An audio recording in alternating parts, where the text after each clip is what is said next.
Welcome to Trust Talks with BBB Serving CT. I'm Kristen Johnson.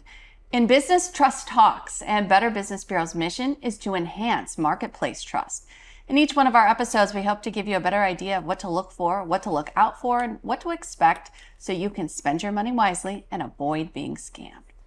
3,600. That's the number of business scam reports to Better Business Bureau's Scam Tracker since 2022. Federal agencies estimate that businesses have lost billions in the last 3 years to scams.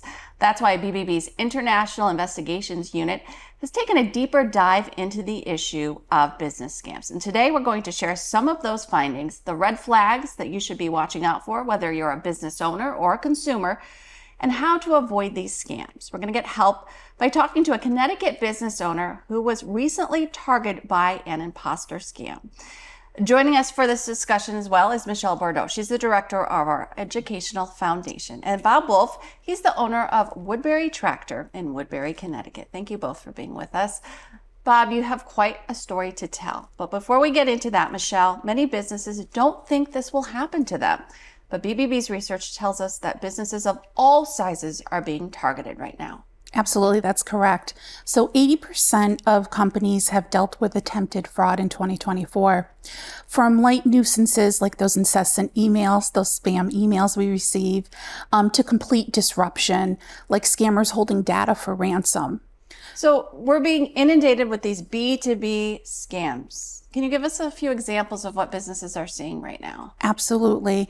So that's when con artists are posing as consultants or tech support or other business service providers. They're promising to fix business problems only to steal money or sensitive information that can completely wipe out an entire business. Because businesses have the information of their business, of their customers, and of their employees. Correct. So that's all up for grabs. And it's interfering with some businesses now, isn't it? Absolutely. Running the business day to day. Absolutely. It's more costly too, right, than to consumers. And we talk a lot about like protecting passwords and stuff, but what happens when it hits a business? It's a lot harder than it is for a consumer, isn't it? It really is. Typically, if a consumer is hit with fraud, they might have to change a password or change their debit or credit card. But when it comes to a business, they're not only there to protect themselves, they have the ability where they have to protect their customers as well as their employees. That's very costly. Very costly. So you mentioned that fake problem-solving services are prevalent. What other types of scams are we seeing targeting businesses right now? Sure. So there's business identity theft, and that really occurs when criminals are posing as owners, officers, or employees of a legitimate business where they want to have illegal business transactions. So in many cases, the legitimate business has absolutely no clue that this is taking place until it's too late. They realize it once victims start coming forward and realize what has happened to their business. And Bob knows that all too well. I want to turn to Bob now. Your business, Woodbury Tractor, was targeted by an imposter scam this year. The scammer is calling his fake business Case IH Agriculture Woodbury. Yours is Woodbury Tractor. And he's using the physical address of Woodbury Tractor on his website to bring legitimacy to the fake website and the fake business. Tell us a little bit more what happened and a little bit about your business to start off. Okay, well, thanks for having me. I've been in business for 27 years, so we've had our fair share of, strange things that have happened. Back in May, we had someone pull into our yard and with a trailer, and they were from Maryland, and they informed us that, we're here to pick up a tractor. And that's when I first learned about it. The tractor didn't exist, obviously, and, that was news. That was the day I learned. And what kind of went through your head when this person is telling you this story and you're realizing they've been scammed? I felt terrible, and it's just so hard to see, innocent people just becoming victims to these kinds of scams. And how quickly did you realize that it wasn't just one victim out there? Did you know right away? Well, after that, the phone started ringing. And more people started coming. We had people come from Ohio, from Virginia, from Maine, all over the Northeast. And those were just, most of the people that showed up at our business were people that felt a little skeptical about the ads, thought that it might seem a little too good to be true. And, so they lost their time, unfortunately, but didn't lose money. A lot of the people that lost money were waiting for their tractors to be delivered to them. And it wasn't until that 7 to 10 day period was over that they, started wondering where their equipment was, and then they would dig a little deeper, find our business, and call us. And did you get any angry phone calls? we were waiting for that, but fortunately, most people have been very understanding. They know it's not your fault. Yeah. About how many calls would you say you've gotten? It was in the hundreds. I mean, we were literally answering the phone, every 20 minutes to someone. And it was kind of a day and night situation. We had people calling from all over the country. And I was afraid to not answer the phone because we wanted to warn people. So that's taking time away from your business. Right, Talk a little bit about right. that. You talked about the impact on these consumers, but what's been the impact on your business and its reputation? I think the reputation has remained intact, other than one angry customer who I wasn't able to get back to in time. But just being honest with people and posting about the scam on Facebook and getting information online helped, keep our credibility. So you're working double time now on your actual business, protecting its reputation as well, Right, answering these customers who aren't actually your customers. Right. That's a lot. That's a lot. The Secret Service is now involved. They are combing through the FBI's Internet Crime Complaint Center, and they've received reports so far from victims in at least a dozen states. But the investigator I spoke to, he said that he expects by the end of this investigation that he will have a victim in every state. So let's kind of go over a little bit about the actual scam, as told to me by the Secret Service investigator. He says it's currently being perpetrated through search engines and Facebook-sponsored ads that redirect to an imposter or fraudulent website listing items well below market value.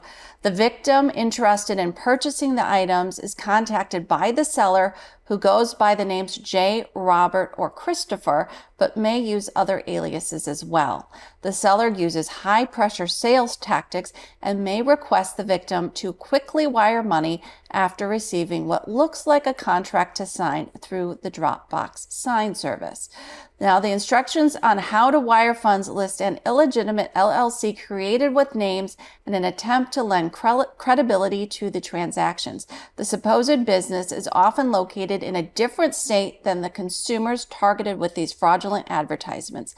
Consumers should be wary of businesses that are newly registered, particularly within the past 6 months. And that gets us to some of the signs, some of the red flags of this scam, which is the fact that, first of all, it's not exactly the same name as your business. In fact, Woodbury's not even spelled correctly. Right. There's And, an extra R. There's an extra R. They've taken attributes from an old website that we had and kind of copied them. They have pictures of machinery on this Case IH Agriculture website in front of buildings with signs that are in South Carolina or in different states. So there are signs to look for. You actually got a phone call from an attorney, though, in the midst of all this, right? Right. We had a manufacturer contact us, and they were worried about copyright infringement. So we had to deal with that. Because they thought you were the scammer. You had that scam website, and Right. you were using an unauthorized logo on that website. Right. But it was really the scammer's website. Right. So that's another headache for you. What do you want potential customers to know? Because this is not just happening with tractors. We've seen it with cars, with vintage cars, with classic cars, car parts, pianos. I mean, pretty much anything you can buy on Facebook Marketplace you can find. So Bob, what do you want potential customers to know? What have you learned through going through this process? Well, first of all, there are things that customers can do to protect themselves. And one of them is if you are going to send money to an entity that you may have found online, do it in a way that allows you to maybe recoup those funds, like through PayPal or Venmo. The scam we're talking about was all the payments were made by wire transfer, which is basically a permanent transaction. It cannot be reversed. That's a big red flag. That is a very big red flag. And also, like, there are a lot of ways to verify if the business you're sending the money to is real. You can, just Googling it, like, will bring up a lot of information, or check the Better Business Bureau website. You can check the state website to make sure that the business is actually registered in the state they're supposedly operating in. So do the research before you send the money and not after. Yeah, never wire money to people that you don't know. But also, you mentioned Venmo and PayPal, but they also have policies that say, treat this as if it's cash and you trust the person you're giving the money to. It's a peer-to-peer app. It's meant to be used with your peers. So if you haven't met that owner, you don't want to necessarily use a peer-to-peer app either. Correct, Michelle? That's correct. That's a little dangerous. And Michelle, you've got some red flags to avoid vehicle and equipment scams. Yes. So you want to make sure that, if the price is significantly below market value, that is a big red flag. Sometimes an owner might cite an overly personal reason they need to get rid of the vehicle. And a lot of times it could be, I'm just widowed, I'm in the military and I'm about to be deployed, really coming up with something that tugs at your heartstrings. A seller will not allow you to see the vehicle and insists upon vehicle delivery, even if you're within a reasonable driving distance to go and see such said vehicle. And then money must be sent to the third party recommended by the seller, which was just what we were talking about with, either a wire transfer through a bank or even using a peer-to-peer app. Correct. That's dangerous. What can consumers do to avoid these types of scams? Because they're becoming more and more prevalent every day. Absolutely. And it's across the board with everything, it seems, these days. So you just want to be wary of those too good to be true prices. You want to be able to pick up a vehicle yourself whenever possible. Call the business directly and ask if you can see the car in person.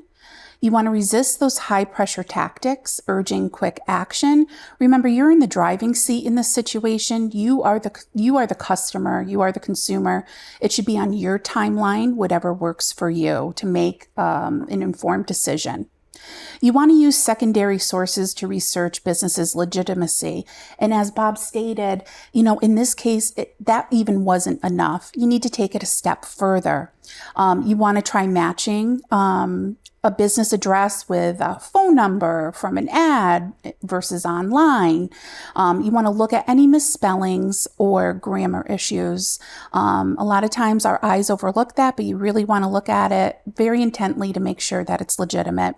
You want to check the business website to see when it was created or issued, to give you a more informed decision on the business. And you can also look up the business registration with the Secretary of the State's website.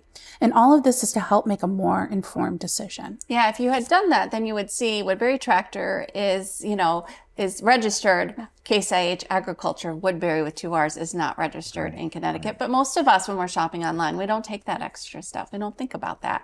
But these vehicles cost a lot of money, don't they? Right. This is not just a few $100s people are losing. Correct. What is your warning, Bob, to other business owners? What tips do you have now that you've been through this, maybe that they could learn from? I'm not sure there's a lot you can do to protect against it, but if it does happen, maybe posting it on your website or on Facebook, any other type of social media, just to get the word out that there is an ongoing scam, and try to inform, your customers and the public. If nothing else, it's at least getting the word out there and protecting your reputation, so Correct. people don't come at you. Right.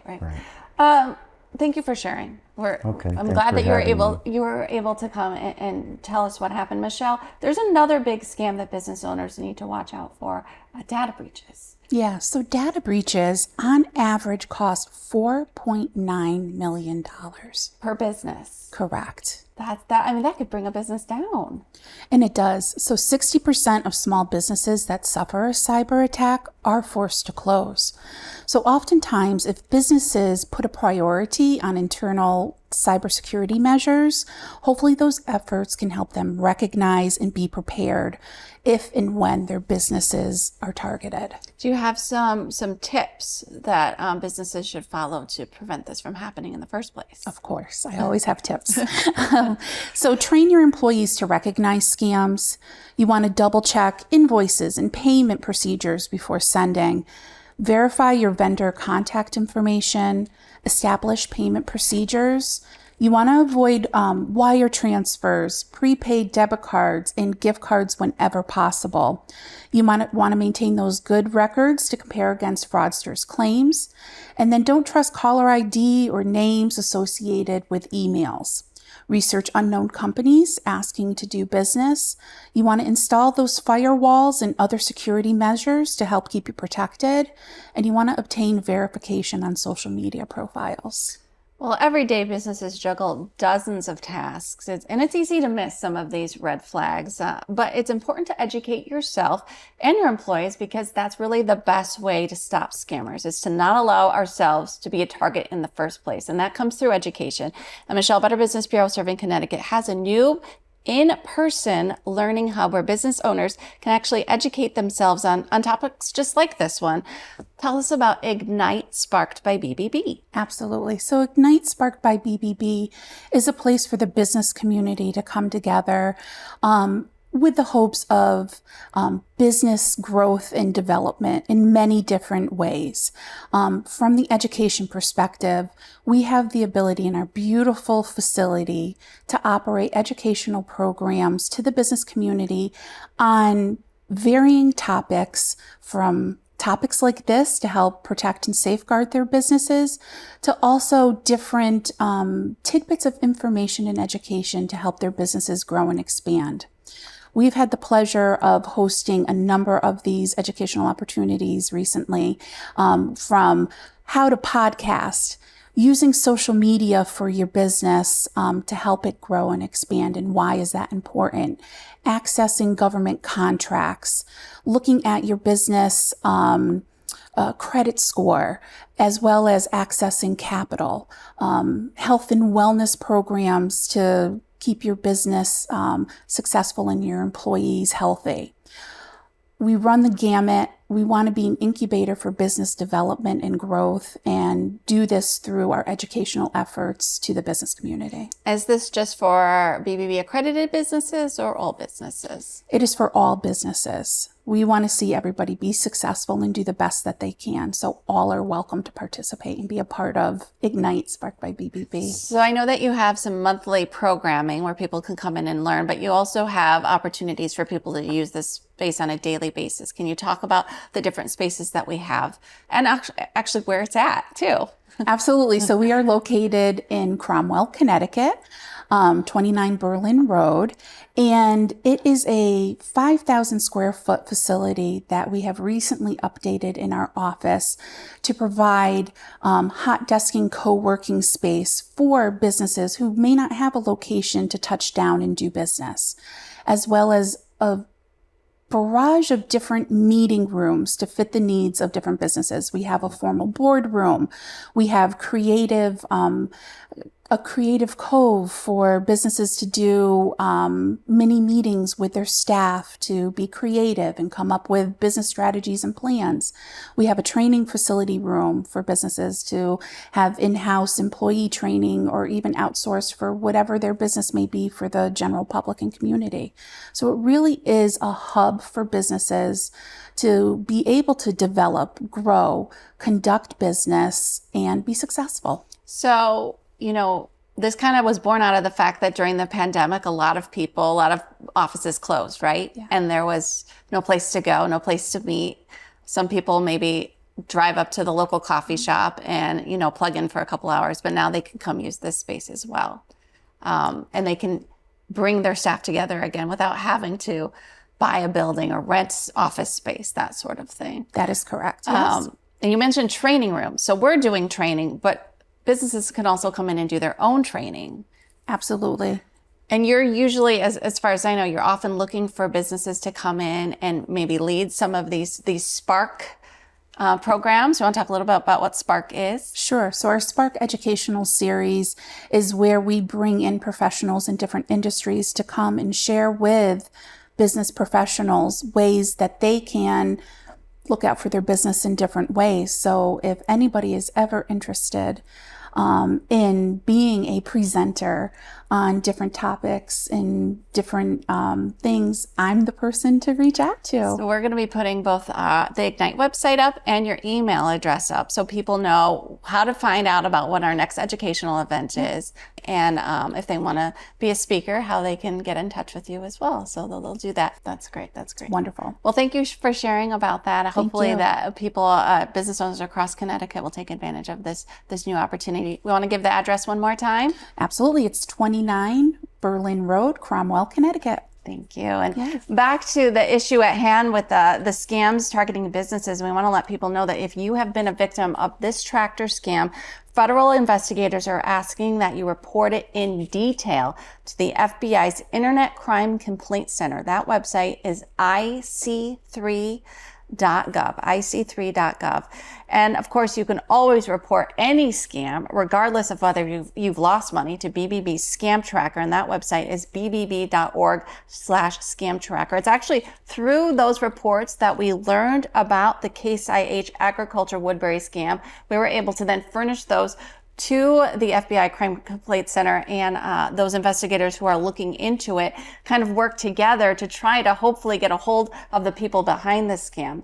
Now, if you'd like to look up any scam, find out what's trending, who's being targeted, what kind of scam you'd most likely be targeted by, you can do that as well at bbb.org/scam tracker. There you'll find out what types of scams you're most likely to be targeted by based on your demographics. You can take quizzes and access our Scam Survivor Toolkit to help you recover if you've lost money or personal information. So check out the BBB Scam Tracker.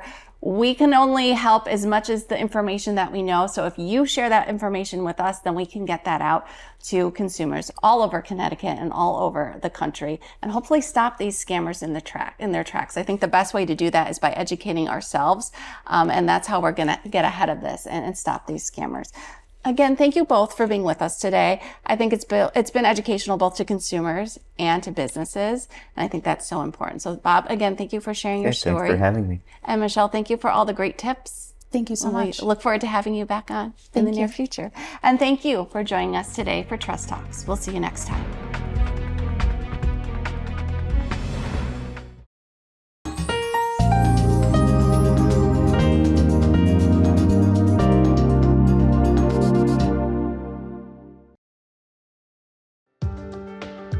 Step into our store and discover a stunning array of dancewear.